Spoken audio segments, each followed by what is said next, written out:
Le cerveau du bébé est le seul organe à ne pas être fini à la naissance. Les connexions de son cerveau ne sont pas encore toutes établies. Malléables, elles peuvent être modifiées ou créées en fonction de ce qui se passe autour du bébé. Ce sont les routines quotidiennes et toutes les interactions avec le monde environnant de proximité qui vont contribuer au développement de son cerveau. Tout ce que nous faisons avec ou devant notre nouveau-né, tout ce qu'il perçoit du monde crée une connexion dans son cerveau. Il atteint une très grande quantité de synapses. Le réseau Internet mondial possède 100 000 milliards de connexions. Le cerveau de l'adulte, lui, en a le triple. Le cerveau du bébé en possède 10 fois plus, ce qui correspond à 1,5 milliard de SMS à la seconde. Il lui suffit de vivre et d'être en relation avec le monde pour créer un foisonnement de connexions neuronales. Tous les enfants ont un immense potentiel. Adultes, nous contribuons à sa réalisation.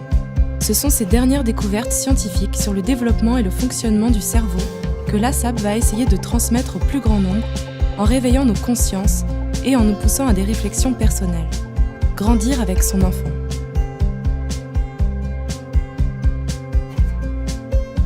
L'environnement va conditionner ses capacités cognitives. La génétique étudie nos gènes.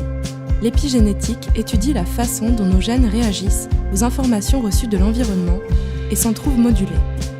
Nous ne sommes pas soumis à la fatalité de notre génétique. La capacité diversifiée de réaction de nos gènes est essentielle. Dès sa naissance, le bébé perçoit son environnement de proximité physique, affectif, émotionnel, social, culturel.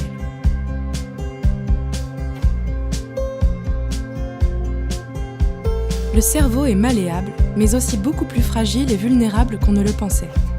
Parce que le bébé ne peut pas et ne sait pas gérer ses émotions, il est souvent en proie à des tempêtes émotionnelles. Il ne le fait pas exprès, il souffre. Apprenons à être vigilants. Les avancées en neurosciences, en biologie moléculaire, dans l'étude du génome, nous transmettent un message simple. L'expérience précoce est inscrite dans notre corps. Par exemple, le téléphone que nous prenons à proximité du bébé, une interférence verbale sur un ton conflictuel, autoritaire ou stressé, peut avoir une influence sur ses émotions. Nous sommes dans une zone de proximité, où les interactions avec lui sont importantes, et nous n'en avons pas toujours conscience. Pas sûr qu'il comprenne que nos conversations téléphoniques ne lui sont pas destinées. Il risque de ressentir ces actes comme une violence. Face à cette scène anodine pour un adulte, l'enfant a pu subir un stress qu'il pourra exprimer sur l'instant, plus tard ou jamais.